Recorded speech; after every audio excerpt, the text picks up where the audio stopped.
The following is a presentation of the Black Hollywood Live Network, the first online broadcast network dedicated to African American entertainment. Hollywood Redefined. From Los Angeles, California, presented by Maria Menounos and streaming live thanks to Akamai Technologies, this is Black Hollywood Live, the casting call. Featuring weekly commentary and insight from Hollywood casting directors and agents. Black Hollywood Live, Hollywood Redefined. You're listening to Black Hollywood Live. And now, the host of Black Hollywood Live, the casting call. Hey! Let's welcome back Tony, everybody. Oh, wow. Tony was like, I'm going to wait for my music. Like, you notice how I just sat here, arms You were folded? so calm. I loved knew that it. it I was would have been like, so. Welcome, everyone, to Black Hollywood Live, the casting call, where we break down the casting process for you. I am back. I'm sorry I missed last week, but it was a girls' day for you guys. Couldn't come. Yay. I know. I'm you sorry. were like kicked out. I was not invited to the We girls' had party. fun. But I am your host, Tony Moore, and of course, to my right, I am joined by the very beautiful. Thank you, Chloe Onyx. And across from me, we have. Lina Gray. I always get across from me, just this girl over here. I never get the That's that talent of the crazy beautiful. creeping up in you, Lina. Okay. Don't you stop. Well, I'm let me toss it to you again. Across from me, I have the very talented and very beautiful. Oh, wow. Lina Green. And our special guest in the house tonight, we have casting director Mr. Chris Game. How are you, sir? What?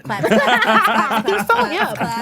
Clap all around. Claps all around. Right? Thank you so much for bearing through traffic in this heat. Amen. Thank Yeah, you. it is do the right thing hot outside right Yeah, now. oh my God, yes. Yeah, I like expected- ice cubes out of the refrigerator. Well, just I like- was hoping when I opened the door that I would see a little bit of that, or at least, Something. somebody would be spinning Ooh Child in here. We got a little To no avail. Or somebody running through the sprinklers. That's what we used to do when Yeah. I Yeah, was back young. in the day. Or pop off the fire Fire hydrant top. Yeah, Woo. yeah. See, you can't have those days no more. People Yeah. call people now. The cops. I mean, you're that's wasting not water in California. You I can't be know, doing that's that. illegal. Oh my Can't God. be doing that. You know, They we will in a send us drought. to jail. So let's dive right into it. So, Chris, you Yeah. have been in this industry for a number of years. Yeah, I've been a casting director for going on 18 years now. Okay. And I'm a founding member of the Elephant Theater Company, which is going into its 18th year as well. And I've been an acting teacher for the last 14 years. And acting as well. And I act as well. Yeah. If you cut me, you will see actor blood, and I know how freaking hard this is. I just acted in a pilot, and then I acted in a film that was in the LA Comedy Film Festival last weekend called Okay. Sleeping Dogs Lie. I played a casting director. I don't know How how more they knew taboo. I was supposed to do that. Typecasting. That Right. was a stretch for you, But I'm sure. yeah, I played a jerky casting director, and I don't think I'm that. No. It was all just a lampoon. Yeah. Would you say that benefits you when you're an actor doing casting? Well, the best acting lesson I ever got was being a casting director. I mean, it just like most of the things that you learn once you're behind the camera, and that's the big difference between myself and most of the casting directors, is I've never met another casting director who directs anything, you know, who directs plays or directs films or directs traffic or anything. Actually, Rick Pagano is a casting director I know who directs. They wrote an article on me in Backstage West a couple years ago about casting directors who direct, and I was the one they found in Los Yay. Angeles. They could have found Rick, but You buried him. yeah, and then just, you know, most of the things you learn behind the camera, you won't learn in a class. Yeah. Until you take my class, obviously. Of And I course, have, of ladies and course. gentlemen. There you go. Chloe's taking it. And I ran my own camera for the first 8 years of being a casting director, and that's the greatest acting lesson I ever got, was running a camera. So. Can you explain that for viewers at home who are not savvy on it? Well, there's these things that are black. No, it basically, you know, we don't know how to act in front of a camera. Most of our acting training has been given to us, you know, when we're doing it live in the theater. And, you know, we all know how to cheat out in the theater. And most of us have not honed that gene that is the equivalent of cheating out for a camera. Okay, so oftentimes when you see an actor enter the scene, they'll be looking down and away. So like it looks like an actor waiting in the wings when it's better to be up and out where we can see you. And it's something that is never addressed in your other acting life. And the other thing is that, you know, even if you've gotten really good acting training, they almost never teach you how to audition. And that's how you get the job. And the thing is that you book mostly.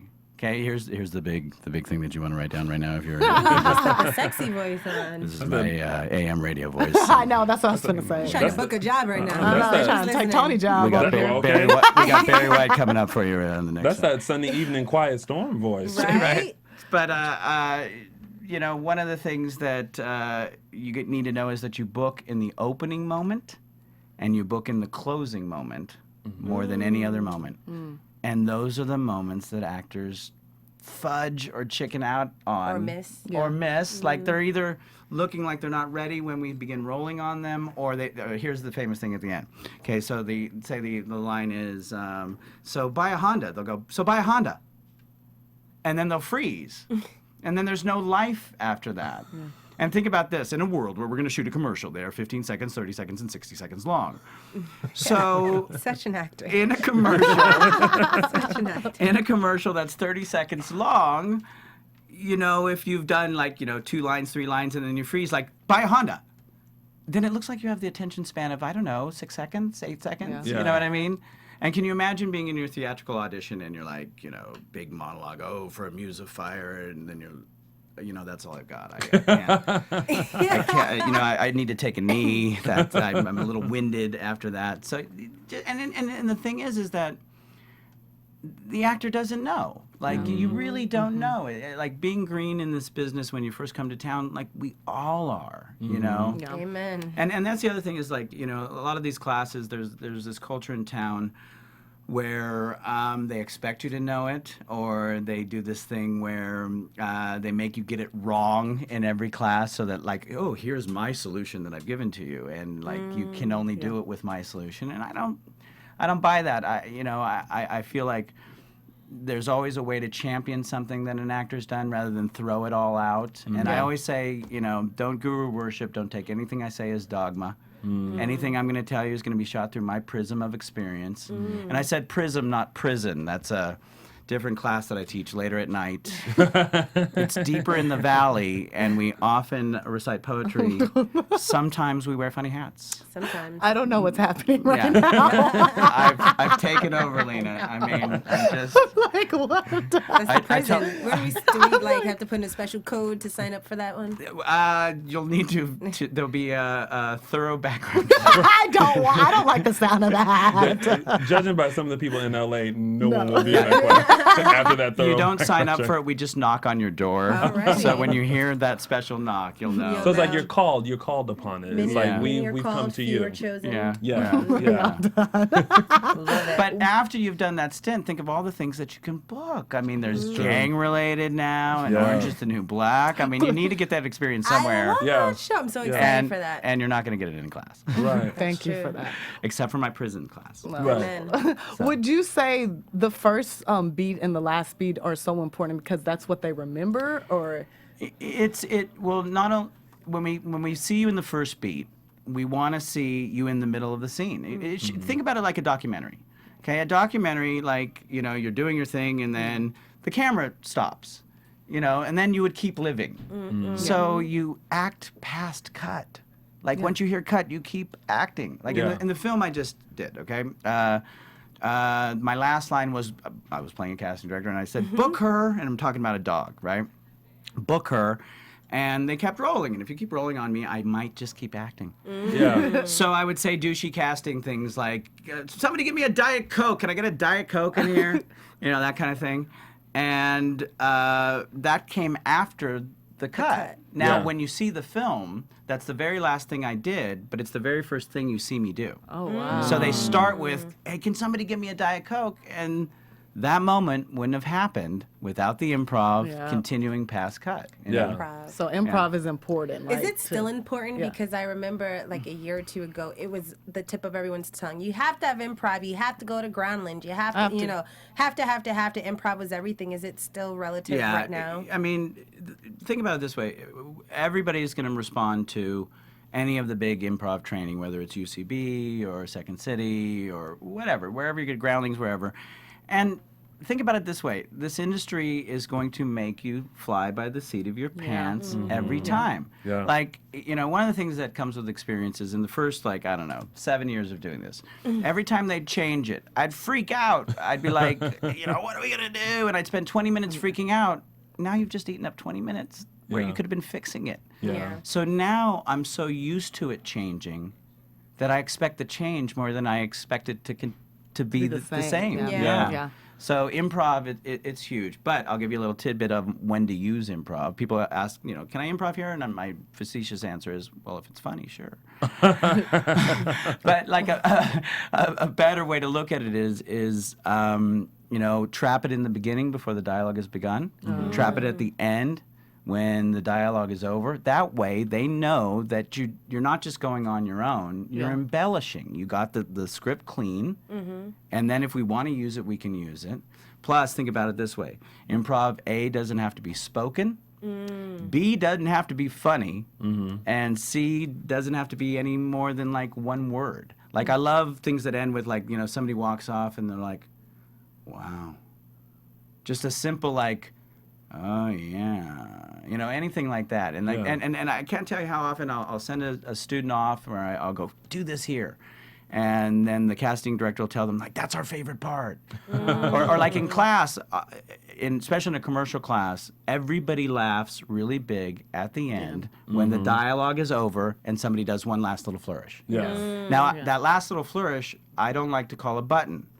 People are still calling things button in this town, and I can't stand it because it's it's an 80s thing. Yeah. You know? What is a button? Can you explain what a button is for? I don't teach it, but to me, This is my first time actually hearing that. to me, a button denotes closure. Yeah. And we want it to keep living. So, yeah, a long time ago, back before we had black presidents, back before all of our Blockbuster videos turned into weed stores. Right. That's true. That is the truth in LA. so crazy. That's not I'm a bad like- thing. I don't know why they didn't combine them. But, but I don't would've know been why smart. it wasn't like Taco Bell, Blockbuster, weed store. I mean, That's so or maybe those red kiosks can just be food, weed, and movies. Go to Colorado. But like commercials used to end with like I'm a pepper too or Mentos. Yeah. And they don't any longer. And when they do, we're making fun of those commercials. Right. So a lot of things that are taught in this town don't exist any longer. And that's really what bothers me. They're teaching you things that they learned in their class in the 80s. Yeah. What is the best piece of advice that you received as an actor from a casting director or director? Or whomever. Somebody. Somebody out there. Your mom. Yeah, there was this wino once, and he said, True story. son, well, Son? no, I think one of the best ones, I'll give you this one, an acting teacher in college named Ashley Carr taught me to relax, yawn. Try yawning with me. So everybody yawn. I like that. That was very easy because I'm actually I like tired. that. And now listen to my voice. Now I'm really present, and I'm really calm. Wait, so what were you before? No, let me stop. Right. No, but the idea is just like that little bit. Like I used to always like ratchet everything up. Like, oh, you gotta go in excited. You gotta go in. No, you go in completely relaxed. And then That is so You hard don't to yawn do. when you sit down there. no, like, that's a why little am I off-putting. here? No, but right before I come in the room, or like right when I was parking today, like just to get yourself back. So that's really good advice. Well, that's really good advice. I'm always nervous when I go into audition, so that's a good FYI. I mean, don't know yeah. how to not get nervous though. Well, I think you're never not going to get nervous. Yeah. Right. It's If you never do. it's never going to go away. But what happens is you start to get off on the overriding it. You like it's like surfing over. Like I know I'm going to be nervous, but here comes the fun That's true. of writing it out. Yeah. You know, or I always say to every actor like.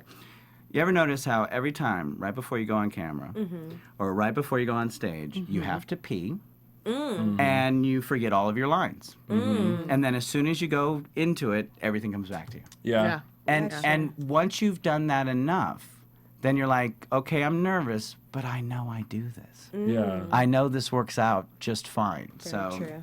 just repetition, you know. So what happens when an actor comes to a casting session for you and you notice that they are a bit nervous, and nerves are starting to take over, and they're starting to not do their best work. Yeah. Are you the type of person that lets them like redo it again? Do you just kind of? I usually go, you get out of here. You'll never work in this town again. No, I think that everybody knows me, knows that I'm a real actor's director, and I'm constantly saying, like, especially when I'm working on them with a lesson and they're freaking out, I'm like, you're not there now. or one of the things I like to say when I'm in rehearsal, I'm like, we don't open tonight. But when I have them in front of me, I'm like, I'm not worried. Nobody's worried here. Yeah. No. Take a breath. And the thing is like, let me float you this phrase: we'd rather see the person than perfect. Yeah. That's And true. everybody's running around trying to get their lines perfect. Yeah. Now, good. I'm glad you're learning your lines and trying to get them perfect. But here's the thing: I don't get all of my lines perfect. But you know what? You can't tell Yeah. when I don't. That's Very true. And one of my favorite, here's a good metaphor for you. You guys ever seen the movie Ragtime? Great movie. It's It's also a play. it was made into a I've play. seen it. Yeah. Made yeah. into a play, and the lead character is a character named Colehouse Walker. And it's in the turn of the century, New Rochelle, New York, and it's all about racism and stuff like that. In fact, Samuel L. Jackson, it's his first film. Oh wow. Yeah, his first film. It's James Cagney's last film. And Howard Rollins, you guys remember him? He used to be on Into the Heat of the Night, and he died Yeah. kind of nefariously, but a really good actor. He was in Yes, Soldier yes. Story. Anyways, there's a line in the film where the white guy goes, real uptight guy, goes, Mr. Walker, do you know how to read music? And he goes, sir, I know how to read music so well that white people think I'm faking it. And I'll tell you, that phrase has stuck with me forever. Like, I don't always know my lines perfectly, but I Right. do it so well that white people think I'm faking it. Right. Because I think like hilarious. as actors, right before we go into an audition, we're always so nervous because there's so much going on in your head. Like you want to book the job, you need to You book want the them to job. like Like you want them you. to like you want the callback. Like there's so So much much going going on on. that we put so much pressure on ourselves Yeah. that I think we Yeah. forget just to go in and just be. Well, I'll give you two good combatants of that. The best combatant of nerves is fun. Yeah. Okay, Yeah. is just fun, and the other thing is you are the only expert in the room who does what you do. That's true. These people that are looking at you, they don't know how to do this. Yeah. And guys, we freak them out. Yeah. We're these weirdos that like cry on command and like can do all these like weird like shape-shifting stuff. Yeah. And the other thing is like you were talking about getting so nervous, and like we get so nervous that we don't hear what they're saying. We're Yeah. like we're there with our effervescence and our chapstick and our dance belt, and we're just trying to get the job, and then we flatline and we don't hear what they said. Yeah. And do this. Clock in. Yeah. Clock in like you already have the job, and if you screw it up, you lose that job. Yeah. Yeah. Because my God, if we were all air traffic controllers, planes would be falling from the sky every day because have mercy. actors don't listen. And they don't listen because they're so excited to impress and things like that. I was Yeah. gonna say, why do you think that is? Well, Because That's what it they're is. so excited to impress, and actors are so, and again, I'm an actor. I'm guilty of all of these things. Yeah. Yeah. When I came to this town, I was acting too demonstratively and too loud and too arrogantly and everything. And, they often just don't know how it should go, but we were so excited to please them. Yeah. And you need to lose from your mind, what do they want? They don't know Yeah. what they Yeah. want. And the only things I ever ask myself as an actor is, what would the human do? And how does the camera want it? Yeah. And the thing that's missing from most actors' repertoire is, how does the camera want it? Yeah. You know what I mean? So, When you say that, how does the camera want to? When you're reflecting on it, what are you saying when you say that? well, think about it like this, okay? A lot of times you'll be in an acting class and they're going to tell you, oh, you're moving too much. Now, they're correct, but I wish they wouldn't say that, okay? Because they should say you're moving too much for the frame. So everything you do is predicated off of Okay. the frame. So Yeah. for instance, Kramer, I call it the Kramer effect. Kramer on Seinfeld loves to fly into a room like this with like this big energy. Yeah. When he's in a master shot where we can see his whole body, the whole kitchen, and all four characters. Yeah. But when he's in a shot like this, He's not doing all that. he does this or this. Yeah. That's true. So he does frame specific work. Yeah. So when Right. they tell you don't move, you're moving too much, you stop moving altogether. When if they would just teach you, okay, like for instance, look at this right here. That is the equivalent of a medium shot. That's a medium shot. Yeah. I always say this is a medium shot right there. Yeah. Yeah. So that means that's where you can move. You know, Yeah. you're going to use gestures up here, right here, rather than gestures down Down here. there. Yeah. So how can actors start to learn all of this camera work? Because a lot of this does sound like something that a director would know, or someone who's really behind the camera to know. And I actually have taken a class before years ago in college to learn like cuts and pans, and and it makes you look at it completely differently. Right. But an average actor wouldn't know these things, so how would they begin to learn? Well, they can check with my assistant at cgcastingassistant.com. That's right. Assistant spelled out at gmail.com, I should say. No, but, it's funny. I've been teaching film school classes to actors lately. Okay, and also every class I teach has a camera in it. I have scene study classes, I have commercial audition workshop classes. And it cracks me up. I go to all these different places. I teach all over town, and I'm, following other casting directors, and I'll ask I'll look up at the board, and all the casting directors there. I'm like, are they bringing in a camera to the room? Yeah. And they're all, no. And I'm like, are there shows on camera? Are they casting Broadway? Are we all trying to break into Broadway? Right.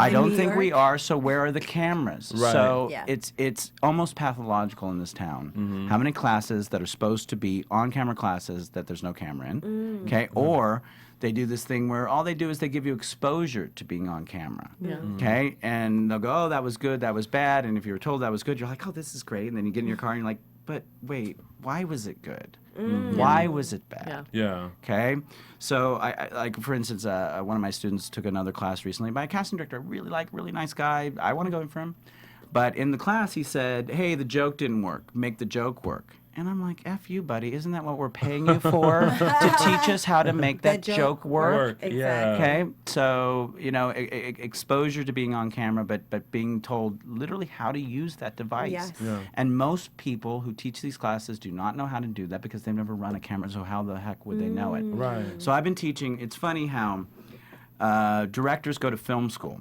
and they're taught how to operate cameras, but they're not taught how to direct us. Right. And we go to theater school and we're taught how to act, but we're not taught how to act on camera. Yeah. And so that chasm needs to be, shortened, Bridged. yeah. Yeah. And so I've been teaching film school classes to actors where I will go, okay, here's in the history of cinema where this happens, and this is how you can use it in acting, and this is how, look at how this shot does half of the work for you, that kind of thing. Like a big example is, you guys ever seen Michael Clayton, the George Clooney movie?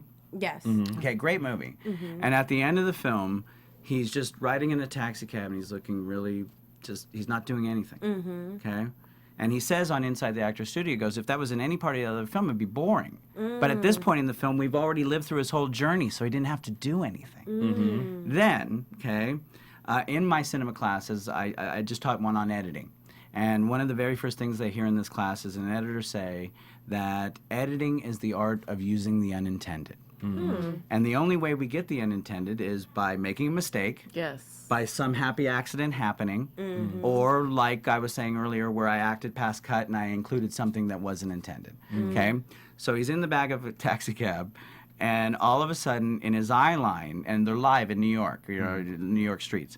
In his eye line, people are shouting like, Clooney, ER, all of these things, and so he kind of smiles in that scene, and it makes the scene.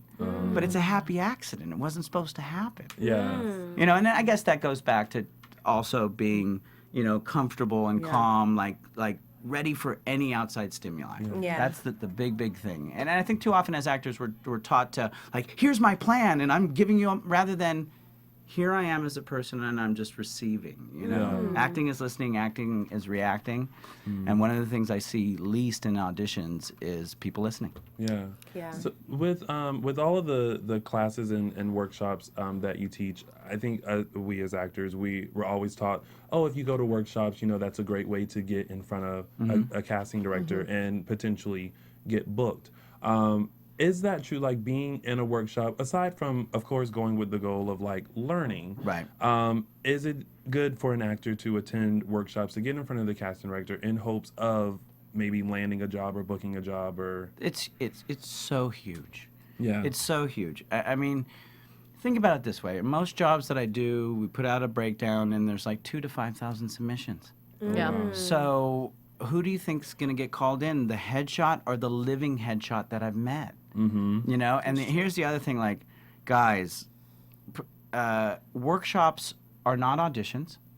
Okay, you even sign pieces of paper saying it's not an audition. Right. They're performances. Mm-hmm. They're performances that you get to dictate, that you get to, you know, control, to show, like, this is what I do. Mm-hmm. And so I'm going to say this, stop going into your workshops holding the dialogue. When do you hold dialogue in a performance? Right. Never. And I'll ask the actor, I'm like, why are you holding that? And they're like, oh, I took a class and they told me to hold it. I go, when did they tell you to hold it?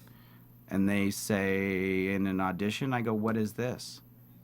It's not an audition. You are paying me for a performance. Yeah. And the other way to go about it is you take these classes and you ask everybody in the classes, okay, who's calling in people? Yeah. You know, like I've got known for booking a lot of my students. I've cast over 100 of my students in the last 5 years in my own projects. Like there's a film I did 2 years ago called Dawn or Pass where 5 of the leads are my students. Now, by the way, I have points on this film and I get checks while I'm sleeping. Oh, good. Which means that these 5 students that I cast in and are getting checks while they're sleeping too, bigger than mine, I hope. See, I wish I could get checks while I sleep. Yeah. Seriously. I dream of checks. Yeah, it's so the that's- first In your time. sleep. In my Yeah. Me sleep. too. Yeah. I know you're a founder of 2 of the workshop places, Actors West and ACW. I'm not a founder. I'm not a founder. I'm a member of the Elephant Elephant Theater Theater. Company. Okay. And then I have my own. I do my own teaching out of the Elephant, but I do teach at ACW. You do? I do teach at Actors Key Do you- West and Actors Key East and Actors West, and I taught at Act Now for 8 years. Yeah. Which of those like workshop places are known for bringing in? Because you hear there's so many now. Like just over the past year, like a lot have popped up.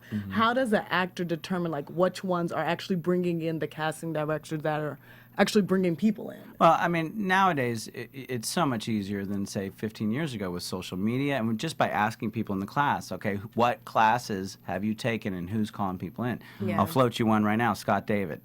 Scott David is not only a hell of a nice guy, he casts Criminal Minds, and he calls in students like crazy. And I know this because I've helped 14 people book that show. Wow. I've helped 7 people book it since the beginning of this year. Wow. And he's calling them from like meeting them at And the workshop. oftentimes I will prep them for the workshop that they meet Scott at, and then he calls. And oftentimes, like now, he'll say, "Hey, were you coached for this?" And you know, because you can tell. Yeah. And he's impressed by that. Yeah. And all 14 of these people, I helped with the workshop prep, and then I helped them when they went in. In fact, 2 girls that just booked in January, they met me at Actors West. Okay, in September. They're from Florida. They just got to town. I think I pulled the alfalfa out of their teeth as they got off the Greyhound bus. No. And funny. dusted them off. I'm like, okay, let's get that hay off you, girl. And so they took my class first by some luck of the draw, and I told them, go take Scott's class. They've both booked a national show Yeah, That's amazing. by January. Again, like what? And literally, here's what I always say in my classes. Like, in my first class, I say, if you don't buy what I'm saying, or I always say, with one class, I will change the way you audition and the way you act for the rest of your life. I promise you that. And if you don't buy it in the opening 20 minutes, I will throw money at you as you walk out the door. I don't need you in the room. I know what I do, books people. Yeah. Okay? And one of the things I do all the time, like, for instance, I helped, this is huge. I helped a woman book playing Bradley Cooper's mother in the new Clint Eastwood film. Oh, wow. Now, I think she's going to be seen by every human on the planet. I don't know, maybe Right. that's just me. But it was one of those ones where I'm doing the coaching, and I say, you watch this. Every other actor is going to play it either worried or bitchy. And I go, I want you to play it prideful. And I do this all the time where I go, watch, because when you've done it this long, you know how everybody's going to make the same choice. Yeah. And oftentimes in class, I'll even bring material and knowing that everybody's going to make the same choice. Sometimes I'll even write down on a piece of paper, and like seal it in an envelope and go, this is what's going to go wrong tonight. And we're able to predict that just from doing it so often. You know? It's so funny because I was just reading about the casting for the Cosby Show. And It's off air, so you can't play I can't, Malcolm's friend I any can't, longer. I can't play cockroach at all. But they were talking about Felicia Rashad's audition, and that every person that they called in played it very like sassy, roll of the neck. But Felicia Rashad went in and she just gave that look, like that mom look. And Bill Cosby, when he saw her, knew that was Claire. And I found that to be interesting. How I think we all get a script and we think, oh, you know, if it's attitude, you got to play it like this and do all like this. But sometimes if you just play it differently and in a certain way, but still with that same intent. Or just playing opposites, or think about it this way. Don't we lie about everything in our life? I mean, don't we chronicle... I think we tell ourselves things that aren't. we lie, like we lie to be nice. Like recently, I'm in the store and this guy turns to me, like, and a homeless guy walks by, like a really, you know, bad guy in a bad way, homeless guy. And the guy, old man in front of me, he's all, oh my God, you know, like, smells like urine or whatever. And I just kind of smiled at the guy when I wanted to look at the guy like, you're the jerk, not him. But like, I lied. Just to get through the day. Like, why does he need to hear, like, you're a jerk for calling that homeless man, whatever, that kind of thing. Or I always say, don't we sit next to people all the time that we either want to F or punch, and we never tell them? And by the way, have you ever had somebody you want to do both to? You give me so much of them, like, the last time I said that. I once had a boss that I couldn't stand, and I wanted to sleep with her. Oh, wow. And I don't know what that says about me, but I think it says a lot about me. And I never told her either. Right. You know, she used to come to my plays, and, you know, like... Well, now she knows. I didn't say her name. I've had other women bosses. I know, like he's had like one boss.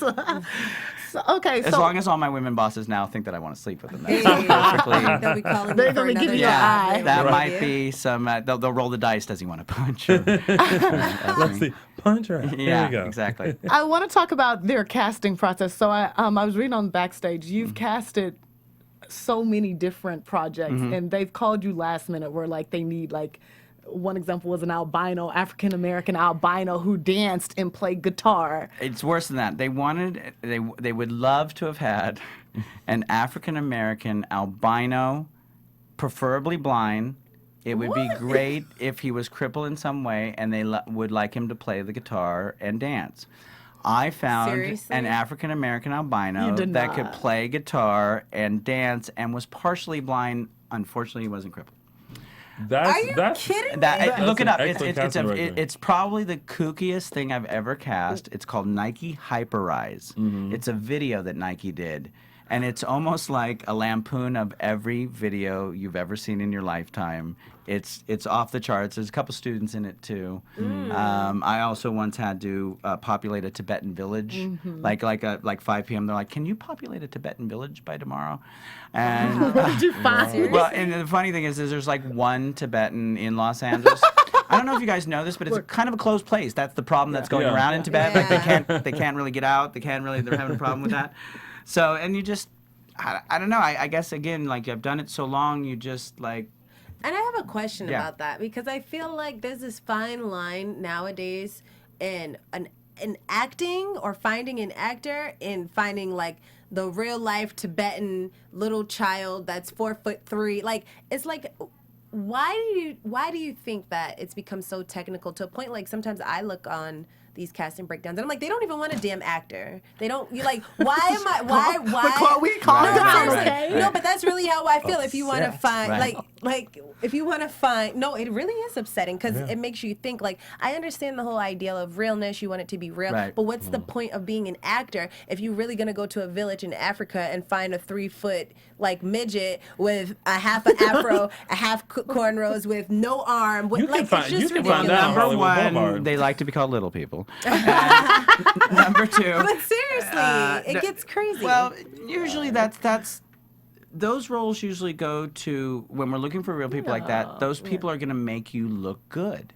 And what I mean by that, they rarely go to a lead. We don't look for those people in the leads, but like so many films that you love is a mixture of real people and actors. Scorsese does it all the time. Okay, Goodfellas is one of everybody's favorite films, and Tutty was Michael Jackson's manager. Oh, wow. He wasn't a real actor. He's brilliant in that film, and the mixture of real people with actors makes the acting better. Yeah. So, you know, it's usually like that film Up in the Air. I think that the film is terrific. I love that Great film. film. And you know all the people George that get Clooney.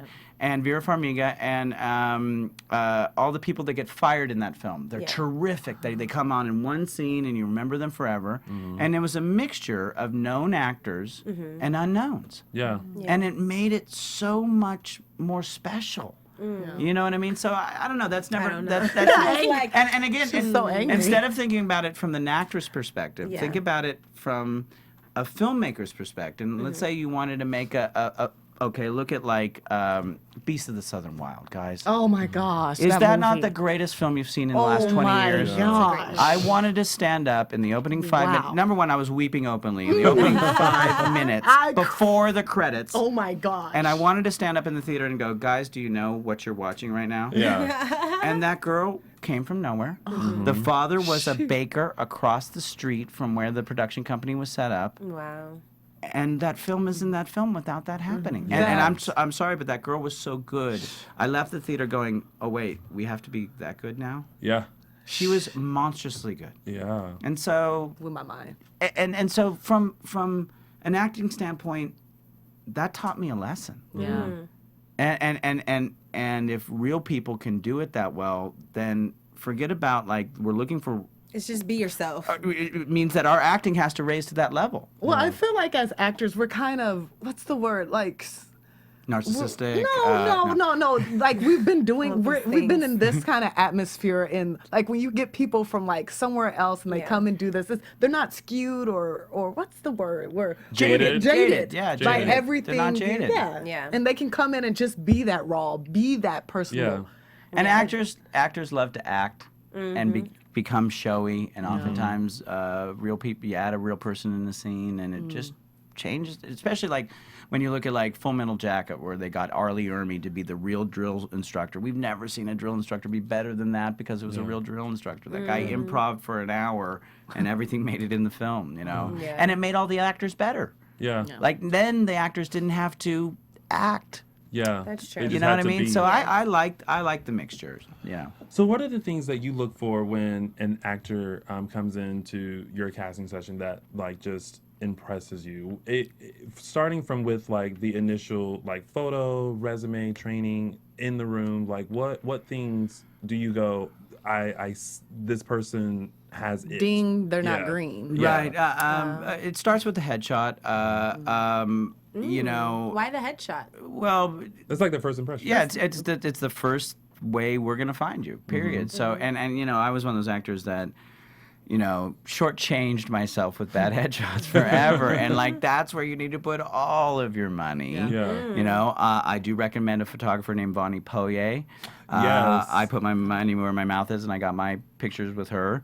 What I love about her is that she. Write that down. Like every time he says something, Yeah. I'm No, over here. we're Yeah, waiting. please do. And she does this thing that I think is really unique in the headshot world, where she'll direct you so that it looks like an acting performance rather than give me your True Blood shot or True Blood look, and you're like, I don't know, is this it? You know, where she'll do things like okay, so I'm taking your picture, Chloe, and she'll go like, okay, the senator you're having an affair with has just left the hotel room. Click. So that you're in the actors respond to that. Yeah. Because I don't know about you guys, but as an actor, I never wanted to be a personality. Like I don't want to be Conan O'Brien. I want to play other people. Yeah. Yeah. So I am no fun taking a picture of me. Like I feel really self-conscious. Uncomfortable, Yeah. yeah. So I need that direction of like, oh, I'm in a scene right now. So there's that, and then I'll tell you, you can look this up. I was on a panel for SAG for headshots recently. So just look up like SAG Foundation headshot panel, Chris Game. And it was me and another casting director and 3 photographers, and we just went over headshots. But what I like in a headshot is a real backdrop in soft focus, okay? And the farther it goes back, the more impactful it is. And about, I don't know, 8 years ago, I wouldn't have said this because, you know, we started to go online about 8, 10, 12 years ago. Before that, we were always holding the headshot. Now you guys are a pixel this big on LA Casting, so that real backdrop in soft focus makes you 3D. So it makes you pop out and come forward a little bit. Also, I always say that the headshot should be the job you're looking for. You know, like if you're gonna play corporate guys in Jack in the Box commercials, then it should look like you're in a corporate setting in the right clothes, and you know the headshot should get you the job. And then when they come in the room, if you're comfortable, we're comfortable. And if you're not, there's not enough Silkwood showers in the world to get us clean. And if you haven't seen Silkwood, it's a dazzling shower scene. Oh my God. Silkwood scares me, by the way. Yeah, that ending scene. You kind of only need to see it once and then go, the world's screwed up, and move on. So really quickly, I want to know, what are 3 tools that every actor should equip themselves with? Number one, if you can't memorize, copy quickly because of the way. Okay, let me put it this way. Years ago, we were a cold reading culture. Okay, and there was another panel recently where you had Margie Haber, Leslie Kahn, and Howard Fine on a panel talking about, you know, acting classes. They're on everybody's resume, and somebody gets up and asks a question and says, "Do you need to be off book?" Okay, and Leslie and Margie say no, and Howard looked at them like, "Are you crazy?" See? And let me put it to you this way: 7 of the people, or 5 of the 7 people that put Criminal Minds this year that I've helped, have been told to put the script down in the audition. So, congratulations! You just spent all this money on these lessons with people telling you to hold the script, and now you go into your big audition, your big break, and they tell you to put it down. Now, the reason why I think they're teaching this way is because we used to be a cold reading culture. Okay, before Al Gore invented the internets, we, we would arrive at an audition early, and we would grab the sides and go outside and try to cram it into our mind, and it was a cold reading culture. In fact, I love that culture. I'm a good cold reader, and I love that none of us were prepared. Also, back then, we would tend to give you 1 or 2 scenes. Now, I'm helping people and they'll have to do 4 scenes, 5 scenes, 6 scenes. The other day I helped somebody do 8 scenes. Wow. Now, what do you think has changed? What do you think has made that happen? Now, why would we give 8 scenes now where years ago we would give 2? Everything's going so quickly, and the turnover rate. Well, there's that, but there's also the fact that we used to have to make the copies. Yeah, and now you can email. Yeah, so you're making the copies. It's your printer cartridge, your paper. So, come with 20 scenes. Yeah, exactly. So, if memorizing copy is not something you can do swiftly, you need to get a lesson doing it, and there is a more efficient way to do it. What's a good technique that you have? I want you guys to notice that they're making me teach my class. That's right. Class, guys. You better write them notes. But I'm going to say this, that I couldn't possibly give away all my classes, so I'm going to go ahead and keep on teaching. Let me put it to you this way. And Steven, our tech back there, met me at Actor Fest. And at Actor Fest, I will often have a room full of people, like 200 people, 100 people. I was there. Okay? Were you in one of the big rooms where I memorized everybody's names? I think so. Were you in a... Wow. No, wait. No. I was in a small one with you. Okay. There was only about 30 of us. Okay, but at the end of it, if there was only... I memorized... you did. Yeah. You did do this thing in the beginning, and you're like, what's your name? What's your name? And then he regurgitated At the end, it back. I say everybody's name. I've done it in That's rooms of crazy. 20, rooms of 60, rooms of 200. Yeah, Oh, wow. he did do that. Okay, and I am not Rain Man. I am not... But that takes practice and... Well, yeah, but I tell you, I do technique not you'll have a teach. photographic memory. I spent most of my 20s trying to ruin my memory, so And you're still here. Thank and I'm God. still here. Now, humans learn quicker when they learn 2 things at once. Ooh, tree fell in the woods, right? Now, so when you saw me at Actor Fest when I was learning people's names, usually I was going like, "Hey, what's your name? Oh, Chloe, where are you from?" Okay, That's so true, like yeah. Lina's from Texas, and you're from South Carolina. So even if I saw you on the street and didn't remember your name, but I'm gonna. I'll go, hey, South Carolina, or whatever. So two things at once. Sometimes Chloe's got an interesting last name, Onyx, like Chloe Black, or whatever. Right?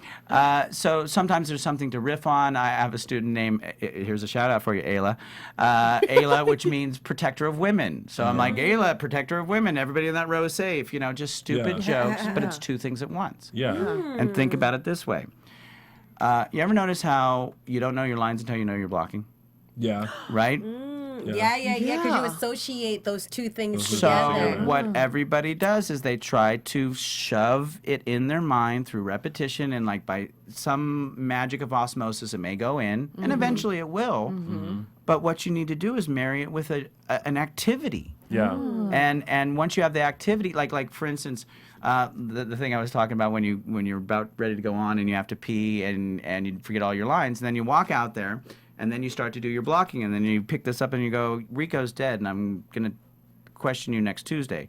It all comes back to you with the action. Yeah. Okay. I was helping a guy study lines recently, and the whole lesson was to help him memorize. It was an older guy doing a play where it's only two characters, and the guy's in his 60s. Okay. Oh boy. So I would give him physicalities, and one of them was he was being childish in the scene, and he had to say something like, well, if you're all fired up about it, why don't you go ahead and do it? And I go, why don't you be childish and give a childish gesture? Well, if you're all fired up about it, why don't you go ahead and do it? And then later on, when we wouldn't have the line, instead of cueing him, I'd go like this, and then the line would come back. Come back to him. So that's that right there, that tool. And then obviously camera skills are huge. I always say when I first set up my casting business, it cost me thousands and thousands of dollars. And the first camera I ever bought that was just a cheap video camera was $1,500. Wow. Now we have more technology on our phone than I had in my entire casting office when I began, and that's not hyperbole. Yeah. I mean, literally, on my phone, I can edit, and I can shoot, and I can send on my phone. Yeah. I feel like House, crazy. the TV show House, shot their season with just these little flip cams. I kid you not. Would that be I feel like crazy? there was something about they weren't. No, they using, filmed their series finale on a Canon 5D. That's God God something talking like that. to you. Right. Filmed on a DSLR was the first series show. Oh, to be filmed really? on. Something I like know that. so many people who use that just to shoot Basic little stuff. videos and stuff. They That shot was a whole 3 show. or 4 years ago now, though. Yeah. Yeah, the technology is incredible now. And you can buy, here's another thing, you can buy a tripod for your smartphone. Yeah. They cost $6 to $12. I can't believe I didn't invent it. I can't believe I didn't invent it because shoot up under your because ear, 10 just years hold your ago I'm phone. like, somebody needs to invent this, and Yeah. somebody did, and they're super cheap. And now you've got a tripod for your iPhone, and there's just no excuse. And how about this, guys? Talking about skill set. Why is it that every other artistic discipline does it every day, and actors wait to get jobs? Yeah. Okay? And what's funny is we're the only artistic discipline that doesn't even have to write it. We can go right to the library or look at TV, write it down, and copy it. A musician plays every day. Keith Richards used to sleep with his guitar. Yeah. Painters paint every day. Writers write every day. And actors wait to get jobs. Yeah. Why aren't we like the other? And I always say, make your vocation before it's your vocation. Eventually, people will pay you for it. Yep. Okay? Me and others like David Fofi started a theater company 18 years ago. Now I'm going to a play that he's directed with Chaz Palminteri tomorrow night, and if you build it, they will come. Yeah. And you did writing yourself in the past. Yeah. I've been. The thing about The Elephant is about 85% of the productions we've done in the last 18 years have been original works.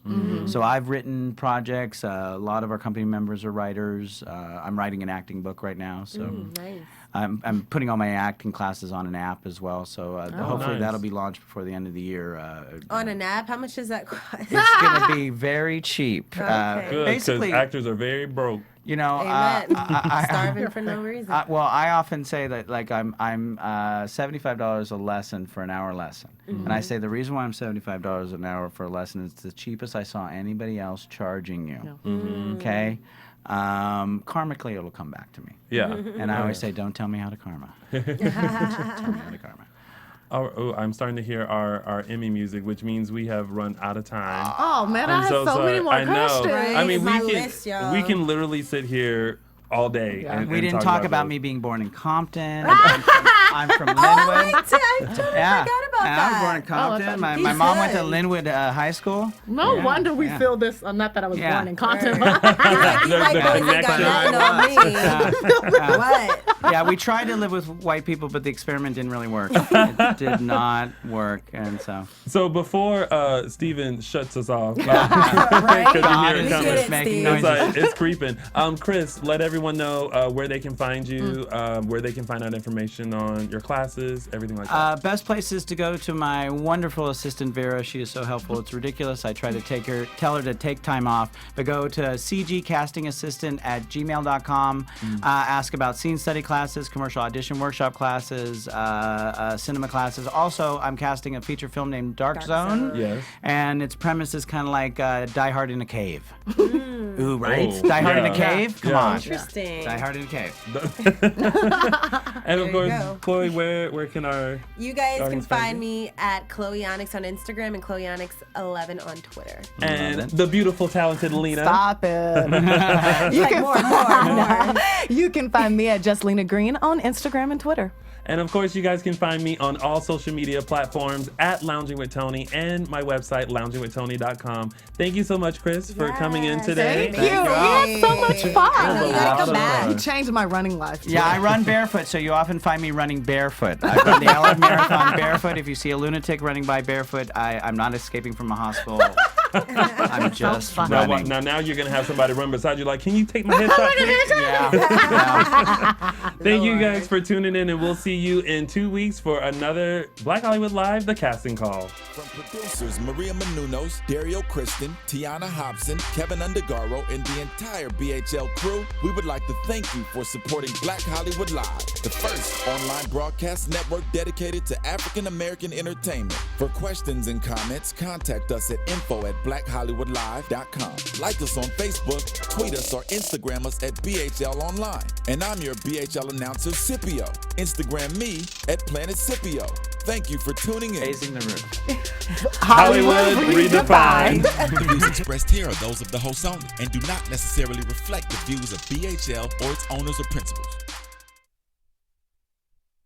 Thanks for watching Black Hollywood Live on YouTube. For more in-depth interviews and news, subscribe to our channel here, and be sure to share your opinion in the comment section below here. See you soon, everyone. Bye.